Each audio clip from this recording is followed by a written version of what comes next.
I've spent 8 long years studying to get to where I am today. In hindsight, maybe I should have applied for a more normal job.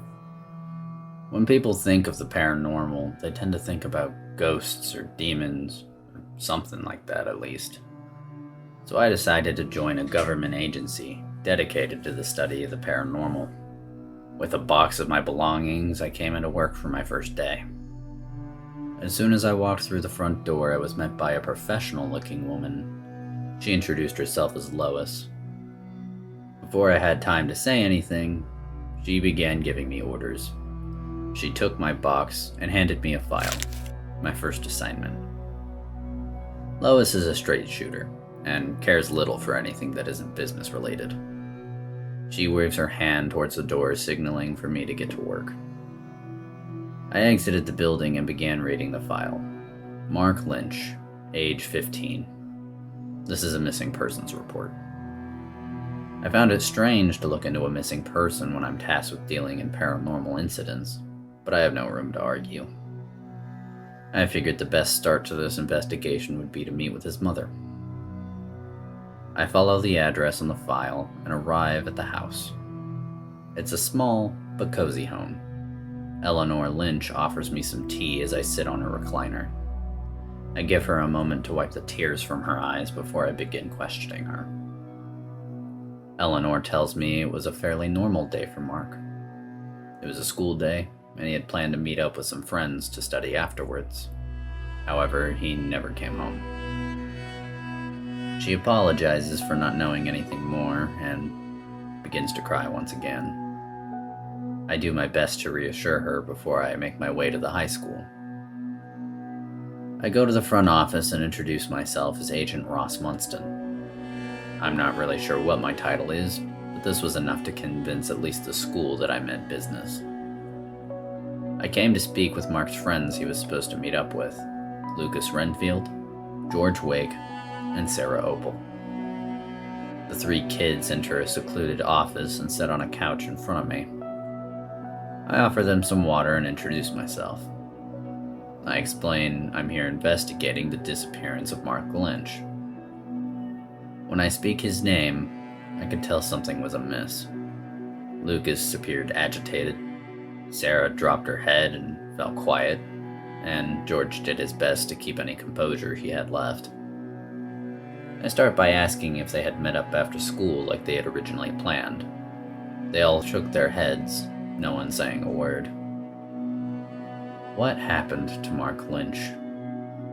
This question startled the teenagers sitting before me. They glance at each other.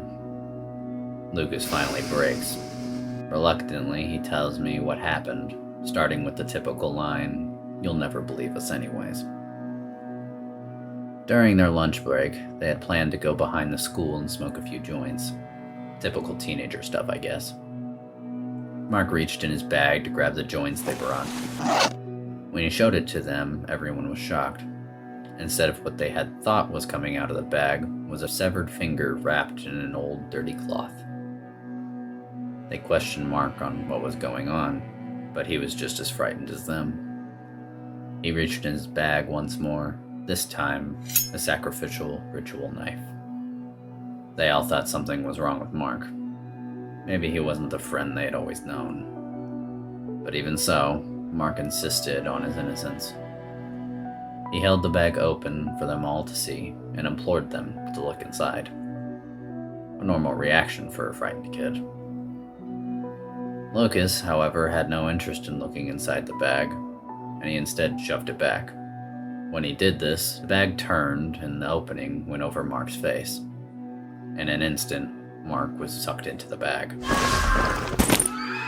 I asked them what happened to the bag, and they told me it was buried behind the school. They believed it was cursed, or something to that effect. I have them show me where it was, and I tell them that I'm part of a team that deals with this kind of stuff.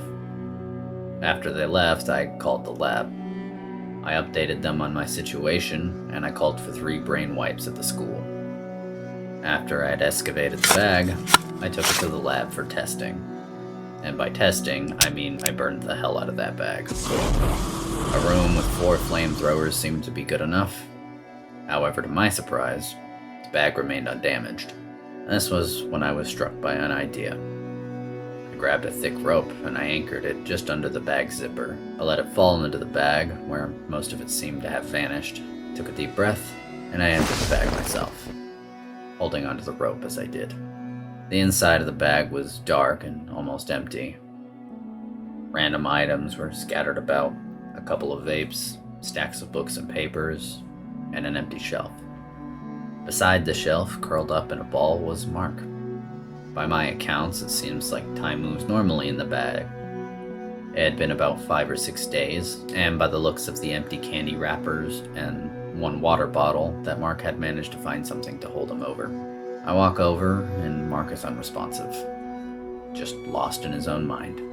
I picked him up like a fireman, and I tried my best to climb out. When I wasn't strong enough to do so, Mark broke his daze for a moment. The sight of an escape motivated him enough to climb out himself. I followed behind Mark. Mark never said a word. My colleagues took him to get a mental evaluation and probably a memory wipe. They said they would take him back to his mother afterwards. I made my way to my desk. I unpacked the box that I had entered work with this morning. There was only one thing I could think of at this time. What the hell have I gotten myself into?